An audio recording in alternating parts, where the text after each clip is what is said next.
Mga boss, ask lang, bakit marami galit China bikes? At China bikes kasi sabi iba, mabagal, low quality, tapos sirain na China bike. At problema mo dito kapag ikaw bili China bike, hindi mo alam saan bili pisa. Kailangan mo ikaw tanong-tanong ka para saan makabili pisa nito.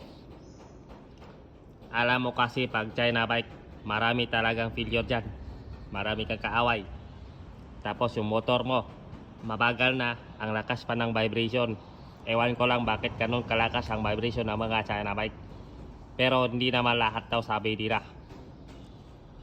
Para mabawasan at masolusyonan yung mga problema ng mga China bike, pag ikaw madami kang pira, gawin mo yung motor mabilis. Marami pira, mas maganda motor mo. Kaya kung ano gusto mo motor, bilhin mo na.